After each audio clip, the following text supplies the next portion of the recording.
So we're right in the belly of this critical analysis unit at this point.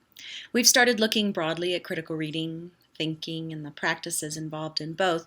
We've even played with how hard it is to analyze arguments and determine valid logical strength.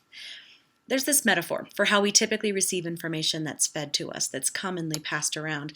This is a Seussian image of turtles stacked one atop another, and you can see how they're wobbling as they get further and further up to the top. The information we receive is represented by the one turtle at the surface, who is simple and sometimes misused and sometimes outright false. Absorbing that information requires very little effort. It's the most simplistic version of a complex issue. Most of us don't really even look at the turtles underneath who are working hard to prop up that information because, well, it takes a lot of work. But to be informed, thoughtful citizens, we have to be willing to dig down into those load-bearing turtles underneath. We may never reach the bottom, but we keep trying. With this critical analysis unit, I'm asking you to look at the turtles underneath the surface. I'm having you first choose an argumentative text that you really want to dig into. Now, you can agree or you can disagree with the thesis of this text, but it must present an argument, which means claims backed with evidence. Maybe look back at your research for the exploratory project and see if there's a really good argument, maybe from the Wall Street Journal, the New York Times, the Economist, the Atlantic, or Time Magazine.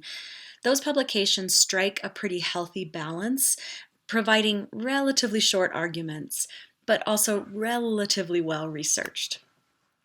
If you're having any trouble coming up with a suitable argument to analyze, take a peek at the assignment sheet. I have a few suggestions, and you're welcome always to send me a few options. I'll help you pick one. Now, our first step is mapping this argument, and I do mean literally mapping the individual assertions from the argument in a way that visually represents the hierarchy of the ideas that are presented in the text. The readings for week 7 should help you make sense of how all the parts of an argument work together. It's a lot of reading, but it's going to set you up for success, not only with this project, but success in listening and reading argument for the rest of your life. And you're always going to be bombarded by what seem to be contradictory arguments that need some serious scrutiny. So we'll practice this mapping in the first week. And I'll ask you to turn in a rough draft, one that includes only 10 individual assertions, though the final is going to require 25.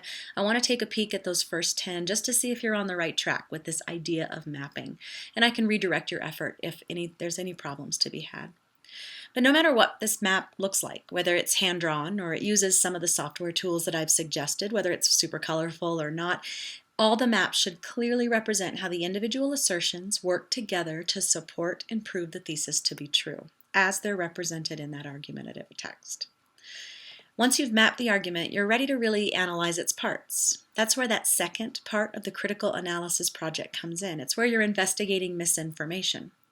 In week 8, we're going to look at ways to investigate an author's use of evidence, focusing in on fighting innumeracy in particular, just because it's so rampant. And you'll apply those strategies to the same essay that you mapped.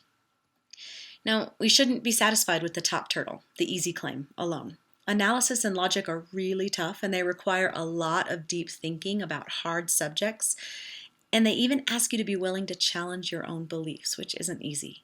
But I hope you can all agree that this kind of hard work is essential to practicing what it means to be an informed and conscientious citizen of this world. If you have any questions or concerns, contact me. Let's talk. That's what I'm here for. Thanks, guys.